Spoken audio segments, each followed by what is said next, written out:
entrado en el grupo, iba a la plaza los jueves, sí, sí. E incluso llegó a llevar una detenida de la ESMA que la hacía pasar por su hermana.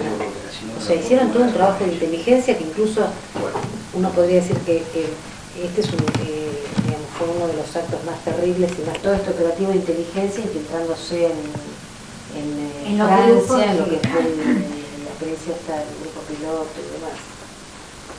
Bueno, estamos. Y después de ahí pasó a Sudáfrica, cuando se dio cuenta que en el grupo de París lo habían descubierto. Se va. Entonces el otro destino de él fue Sudáfrica, y ahí dos periodistas que tienen la historia así a fondo, yo no sé, que lo habían visto, que sabían quién era.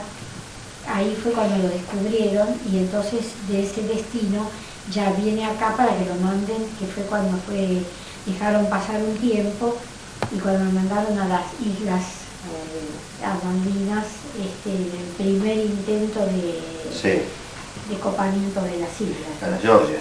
A la Georgia. Pero el origen de madres y por qué no padres. Sí. Bueno, primero hablar del origen de las madres se remonta exclusivamente, digamos, a la primera marcha del 30 de abril de 1977, pero el encuentro de las madres empieza antes, en los cuarteles, en las cárceles, y en una reunión que se hizo en la Vicaría de la Marina, detrás de la iglesia Estela Maris. Ahí había un monseñor que usaba sotana y botas y recibía a los familiares diciendo que iba a dar información. Un lugar más, ¿no?, de los que había en ese momento. De a poco iban abriéndose nuevos espacios para ir a preguntar o llevar la denuncia.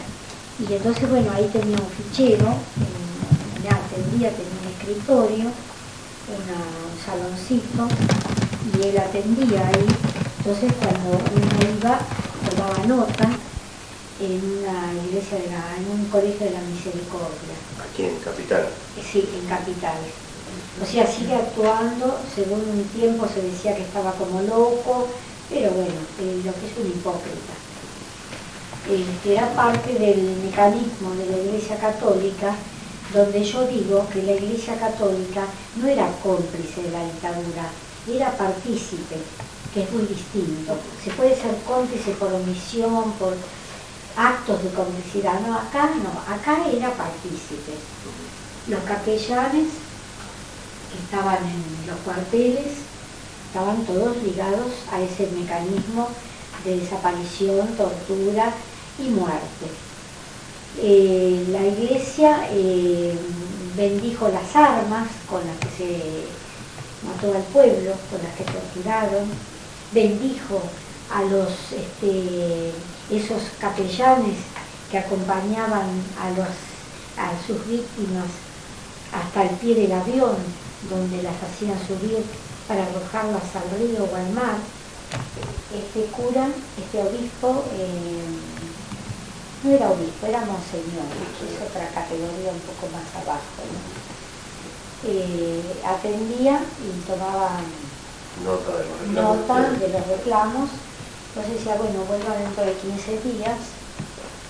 Entonces uno volvía a los 15 días y casi siempre uno llegaba ahí con alguna recomendación de alguna persona que era amigo de otro cura, y decía, bueno, mira, yo te voy a acompañar, ¿no? Siempre era a través de una información que llegaba un poco clandestina, no era abierto así, pero estaba en la oficina, ¿no?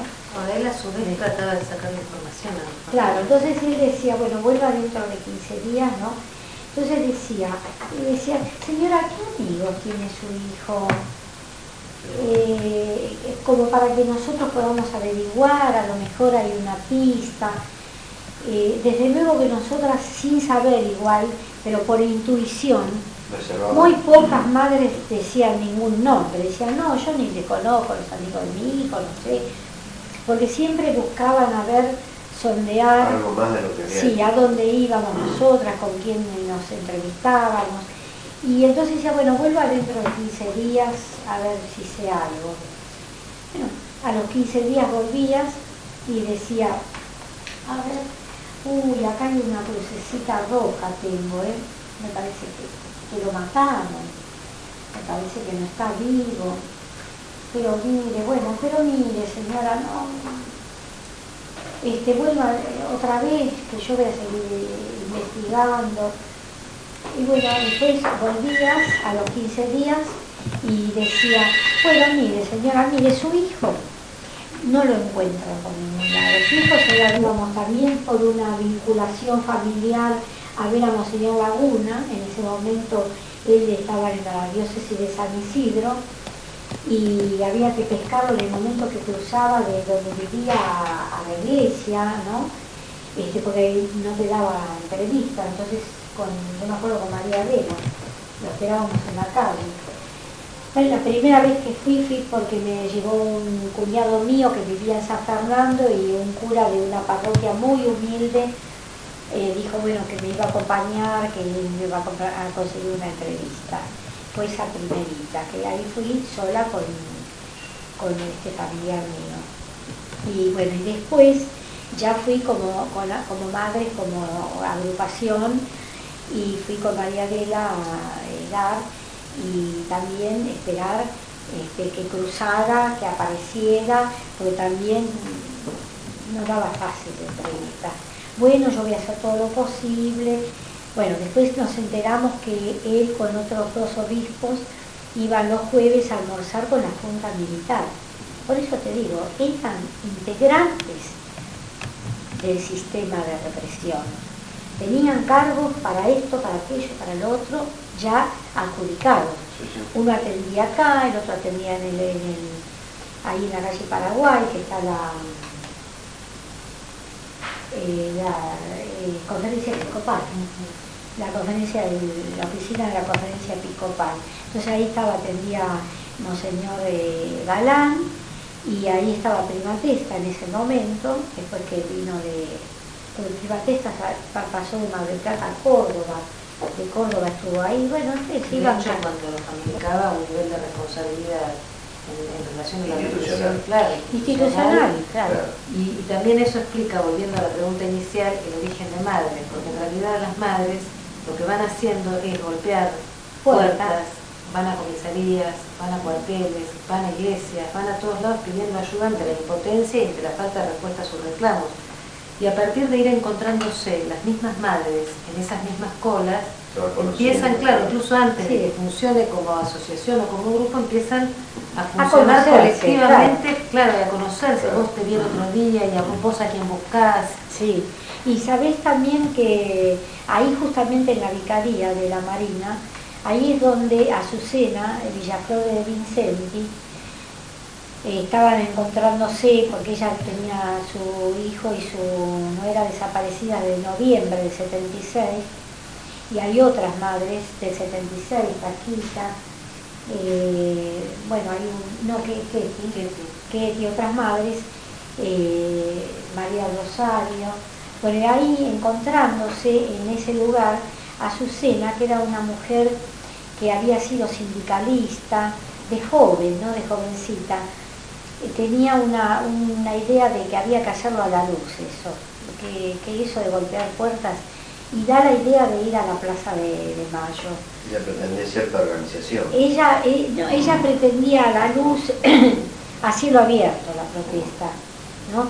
Bueno, en el caso de Esther Cariaga, de la mamá de Ana, también era una mujer con una predisposición militante, y también tenían esa idea de que había que hacerlo en la calle, ¿no? Que basta de estar golpeando puerta de oficina, que había que ir a la plaza, ¿no? Y ahí, bueno, cuando se decide ir a la plaza, en esa reunión que Azucena propone, había padres varones ahí. ¿Esa reunión donde se realiza? Ahí, no, esa donde era en la Vicaría de la Marina. Sí. Ahí iban padres, madres, sí. ¿No? Entonces, pero Azucena propone que las madres, ya dice, ir a la plaza ir un día de semana a las 3:30 de la tarde, que la mayoría de los hogares en ese momento, la mujer era más bien el ama de casa, el papá era el que salía a trabajar. Una época como que había menos riesgo también, ¿no? Sí, además de menos riesgo, además de que lo que podíamos decir las madres no era lo que decían los padres, pues los padres no podían, como nosotros hemos insultado a los militares, hemos dicho de todo, parecíamos locas, ¿no? Los padres hubieran corrido otro riesgo, ¿no? Incluso igual no querían que fuera gente joven, cuando Ortiz se infiltró, sí. Le decían que no fuera, porque era andate, joven. vos sos joven, te puede pasar algo, no vengas.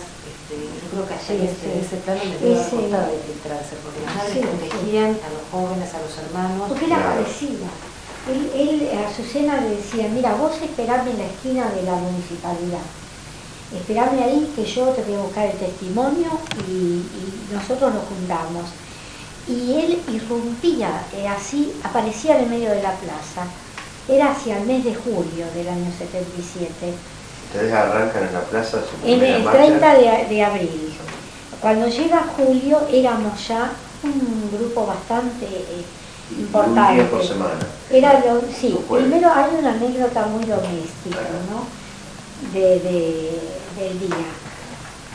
Cuando se propone, dice, bueno, el 30 de abril. No había calendario ni nada. Bueno, venimos el 30 era sábado. Y estaba todo cerrado, la casa de gobierno, todos los edificios públicos, no cruzaba nadie por la plaza. Y entonces, bueno, se dice, bueno, vamos a venir la semana que viene y venimos el viernes. Bueno, el viernes, el primer grupo eran 14 madres, eran 13 madres y una piba que iba con mucho temor, que tenía un familiar desaparecido, pero que iba con mucho temor y era muy jovencita, estaba embarazada, bueno, entonces las madres como que mucho no querían que viniera esta chica.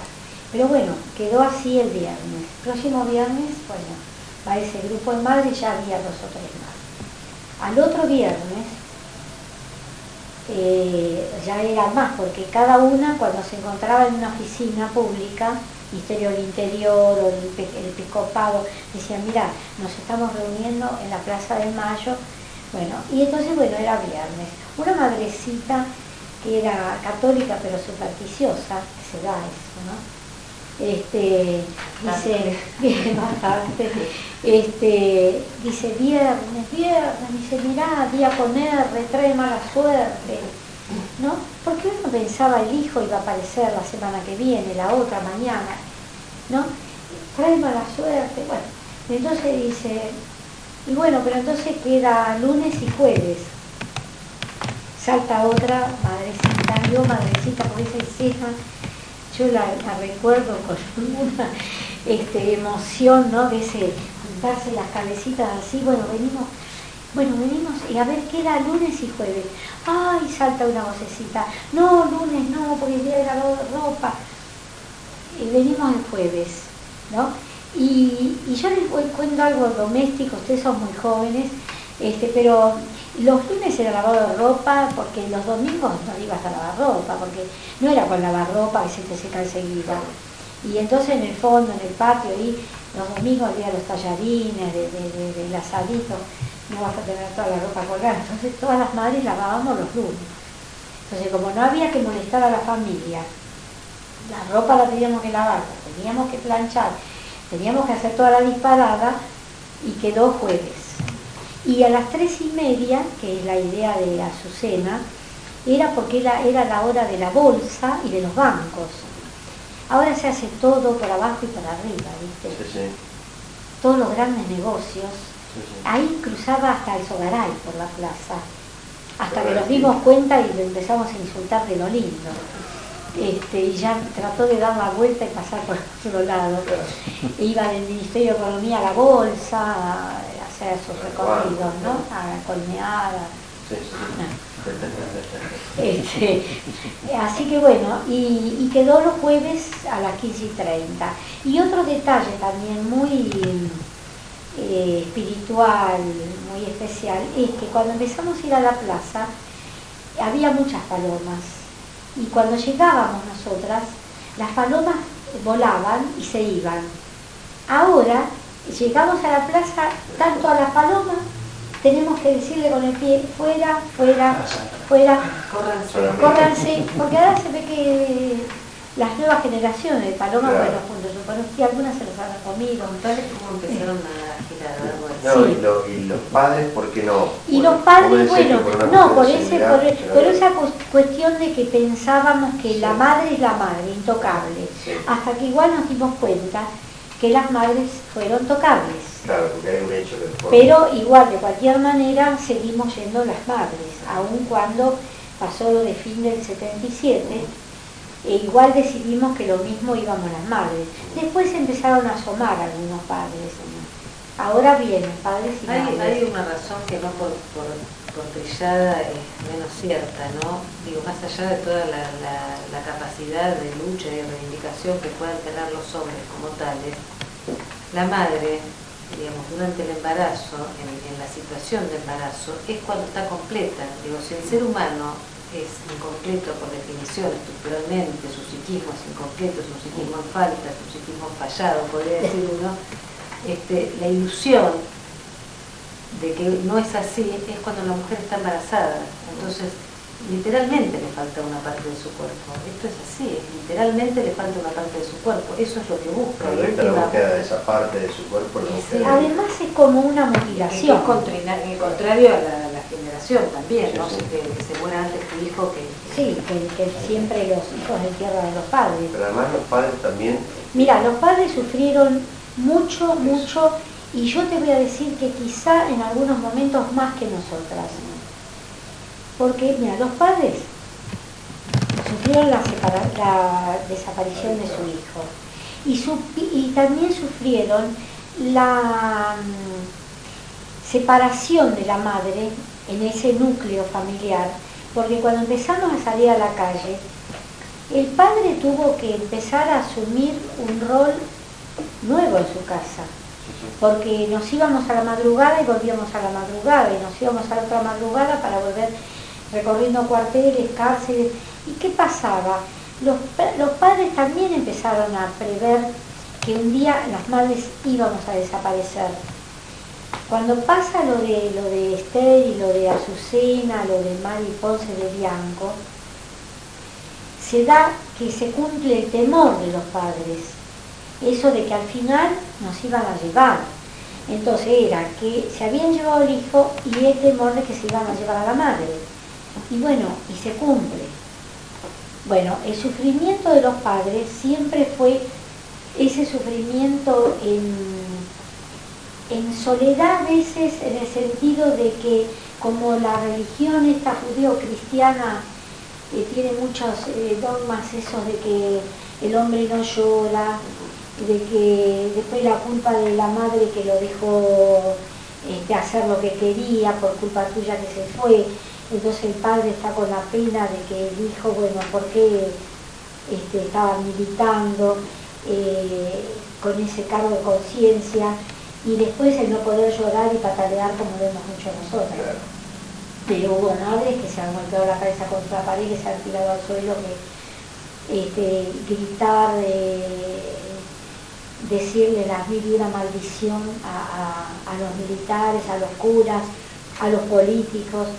Y eso los padres no lo pudieron hacer, porque hay también una educación, hay una cultura del varón distinto de la mujer, hay una cultura de comportamiento.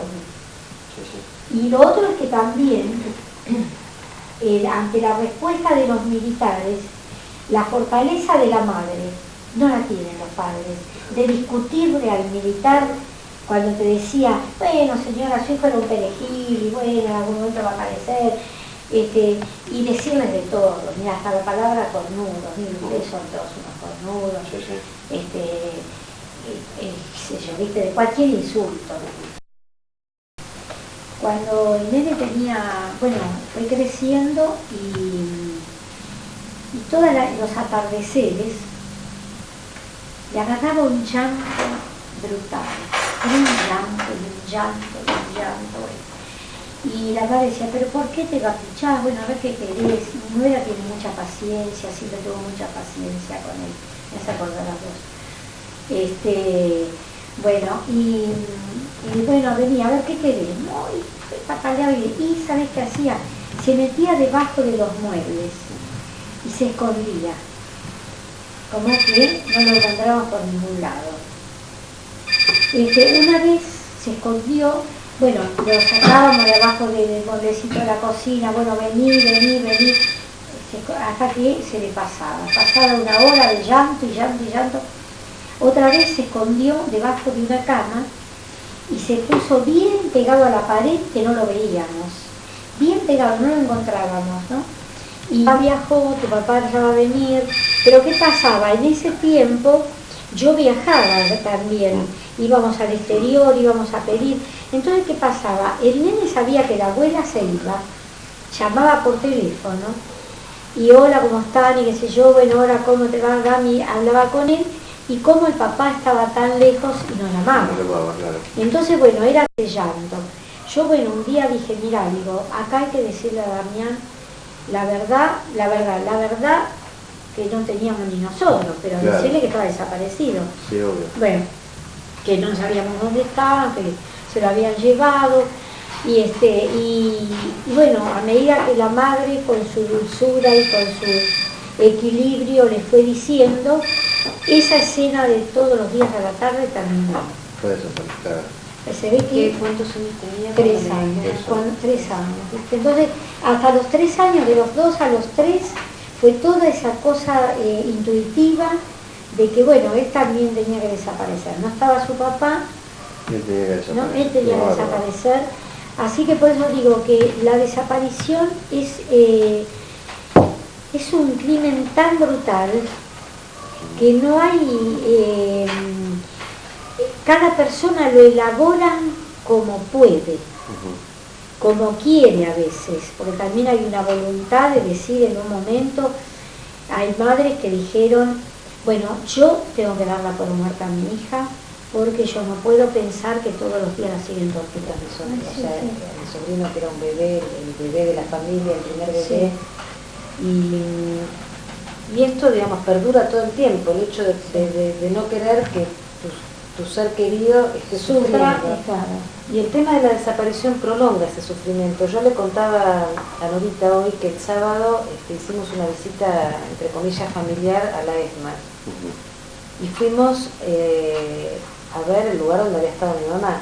Nos mostraron, digamos, dónde había estado, en qué lugar aparentemente la tenían junto con las monjas y con las otras madres, el lugar por donde los bajaban para el traslado y todo eso. Y hoy me encontré con mi sobrino y le preguntaba cómo estaba después de eso, porque fue muy duro, fue una experiencia tremenda. Y me decía que a él le parecía que era bueno haber hecho eso. Y sí, yo creo que es así. O sea, yo lo hablé con mis hijos también y todos sentimos lo mismo, ¿no? Esa contradicción, pero en definitiva quedó de este lado la cosa de construir esa verdad. Es una verdad que es una verdad a la media siempre, pero es la única posibilidad de construir la verdad. Y yo pensaba cuando la escuchaban ahorita en esto de qué es la memoria. Esto es la memoria. Es eso la memoria, ¿no? Querer reconstruir, hacer el esfuerzo por reconstruir también. Porque, por ejemplo, en el caso mío, que yo no sé absolutamente nada dónde pudo haber pasado Gustavo, también la fantasía te lleva a imaginarte, y dejé de ir. Y le dije a la profesora, mira, yo no puedo. Dice, tenés que hacer el esfuerzo. No puedo hacer el esfuerzo. Porque se me venía eso, porque había sido tan siniestro eso, que no lo llegamos a ver nosotros. Eso es la memoria también, ¿no? Eso es no poder, claro, porque es hacer un esfuerzo y hasta acá llegas. Y hasta acá, y bueno, y ahí parás y decís, bueno, no. Y la vida, bueno, como madre de un desaparecido, pero como madre de otro hijo, como esposa, como en lo cotidiano, en tu hogar, familia. Todo fue muy difícil. ¿Cómo lo resolviste? ¿Cómo lo resolvés? Muy con tus difícil. nietos? Primero, casi abandoné a mi otro hijo, pensando que como estaba el papá y como estaba mi nuera y como estaba el de mi nene chiquito, yo creía que era suficiente. Y era embebida en la búsqueda y en la búsqueda y no me daba ni cuenta de que a Marcelo no le prestaba la atención, ¿no? Y bueno, y después de muchos años, una vez yo estaba cocinando y él se acercó a mí, me vino a hablar así por atrás y me dijo: mamá, a mí también me gusta el pastel de choclo y los ravioles que haces. Yo casi me enamoré, porque me había pasado 4 o 5 años que yo no había vuelto a hacer, porque eran las comidas de Gustavo, porque me ayudaba a hacer los ravioles, qué terrible. Eso es una de las cosas. Hay otras cosas también muy dramáticas, que también en la pareja no poder disfrutar la vida de pareja como hasta ese momento, con la vida sexual, porque era pensar de que a ellos se le había tronchado esa vida, ¿no? Que eran jóvenes y no poder, y bueno, muchas cosas así que fueron muy fuertes, ¿no? Muy fuertes. No disfrutar a mis nietos, verlos crecer, pasar los años, porque yo todo me fue poco. La mañana a la noche, la mañana a la noche, la mañana a la noche afuera, nada decir que no, nada decir que no, no la podés venir acá, si nena, no la... Y bueno, y hace unos años, 2 o 3 años, 2 añitos, mi nieta me dice: ¿cuándo vas a decir que no, a vos? ¿No? Bueno, y yo entonces con esas cosas, porque mi familia nunca me cortó la lucha, o sea, todos fueron cosas así, viste, que mi hijo me ha dicho eso, y con mi marido lo mismo, ¿no? En algún momento, bueno, también tenemos que vivir, ¿no? Y yo decía: vivir, ¿cómo vivir? Amputada, ¿no? ¿Cómo vivir? Y hace poco también viví una escena que también me dejó también tan mal, porque yo tengo mi nieta que bueno, que pude llevarla el año pasado, nos fuimos al Machu Picchu, las 2 solitas. Dije, bueno, ahora dije que no. Y nos fuimos, estuvimos 10 días las 2 solas, y casi no me encontré con nadie conocido. Igual el viaje estaba vinculado siempre con alguna recomendación, ¿no? Cuando bajen en Lima la van a ir a buscar y entonces las van a acompañar, van a dormir en la casa de un amigo, ¿no? Pero ya no era que ir por la calle y que te dicen: chao, Nora, hola, Nora, no, ¿viste? Ella dice: yo no quiero ir con vos a ningún lado, pues siempre te parás para hablar con alguien. Sí. Yo creo que, digamos, yo jamás reemplazaría al hijo que no está de Nora, Ni yo a tu mamá. ni ella en mamá. Pero me acuerdo que una vez, para mí, yo me he dado cuenta que con Nora era más una cosa de algo que no tiene palabras en realidad, ¿no? Es un entendimiento que tampoco se puede explicar mucho. Pero yo me acuerdo una vez que quería contarle cosas a Nora, quería contarle cosas y ella me esquivaba, cosas íntimas, ¿no? Esto que yo te decía de esa cosa pendiente con mi mamá, que nunca pude preguntarle qué hago, ¿no? Ante esas situaciones de la vida que uno no sabe qué hacer, o de última, cuando buscas al amigo que te va a decir lo que vos querés escuchar, pero bueno, digo, como no la tenía, era mi mamá. Y entonces le decía: te tengo que contar algo, no puedo, estoy apurada, me decía siempre. Y un día fuimos a comer a un lugar que incluso creo que nos encontramos con gente ahí y yo, digamos, sabiendo que es muy conservadora en un montón de cosas, me animé a contarle cosas íntimas mías que tenía, y la verdad que, digamos, para mí también después de eso fue como otra cosa más, ¿no? De esto que no se puede explicar, pero que yo decía: bueno, con Nora puedo cualquier cosa. De hecho, yo a Nora le digo cualquier cosa. Sí, la reta siempre. Te portás mal. Sí, yo me porto mal. Pero bueno, yo creo que uno trata también, así como antes decía lo de la ESMA, de ir como construyendo sus verdades y como tratando de alguna manera reparar lo irreparable, porque en realidad la desaparición lesión es irreparable. Es irreparable. Y entonces uno lo que va haciendo es cosas con eso, va haciendo cosas, y ahí va la vida, y uno va haciendo cosas con eso, que sirven siempre. Que es una elaboración del duelo, pero no como entendido cuando se te muere un hijo, ¿no? Yo, por ejemplo, mi mamá se le había muerto una nena, una hermanita mía, cuando era muy chiquita, y era otra situación. Yo después, con los años, empecé a entender otras cosas de mi mamá, ¿no? Pero esto no, porque esto no hay cómo pensar que es una enfermedad y que lo atendiste a tu hijo, un accidente donde vienen y te comunican que tuvo un accidente y lo atendés o ya no, pero que lo ves y que lo enterrás, que es terrible. Yo igual pienso que las madres que se les muere un hijo, como quiera que sea, es terrible, ¿no? Y lo mismo la madre, ¿no? En el caso de Ana, lo mismo. No es que la mamá se enfermó y la pudo atender.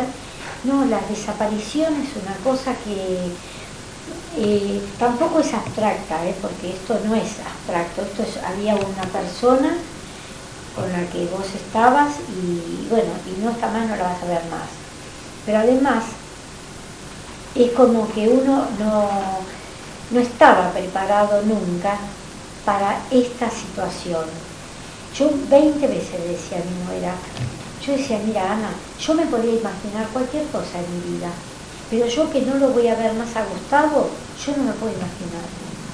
Yo me pasaba, cada vez que charlamos volvía a decir lo mismo. A mí no me entra en la cabeza que yo no lo voy a ver más a mi hijo, que se cortó un diálogo, que yo no le puedo volver a preguntar algo que me quedó del día que yo no lo vi y yo no puedo, ¿viste? Y ahora me pasa lo mismo, ahora digo, cuántas cosas también, yo, como vos viste, preguntarle, decirle, que no me la pueden responder otros. Claro, ¿qué hubiera pensado él? Claro, y no se puede, ¿viste? Yo creo que es como una agonía que lo único que nosotros lo revertimos es con la lucha, con algo que no nos pudieron quitar los milicos, que es la sonrisa, la broma, compartir con otras personas, aunque el hijo o la madre no te la va a suplantar nadie. Hay muchos hijos y hay muchas madres que crecimos dentro de este drama y que podemos compartir. Y podemos compartir que tanto es así que hacemos una marcha, terminamos con música y terminamos hasta bailando, ¿no? Porque hay un deseo de vivir para luchar, y entonces en vez de entrar en la depresión y no servir más para nada, decidís que no, que hay que seguir. Yo pensaba Hecho. Creo que el mensaje es el mensaje de todos los días, de decir que nos sentimos orgullosos, que es un pueblo que luchaba y que vamos a seguir luchando. Entonces yo creo que la gente que lucha todos los días está ese mensaje de esperanza, ¿no? Yo digo de fuerza, de esperanza de ustedes, claro. Yo digo, si me preguntaban antes de ayer, cuando fue los 10 años de la AMIA, si yo tenía esperanza, ante toda la injusticia, porque también con los 10 años de la AMIA, toda la justicia tapada, y yo digo, si no tuviéramos esperanza, no estaríamos juntos todos saliendo a luchar. Claro.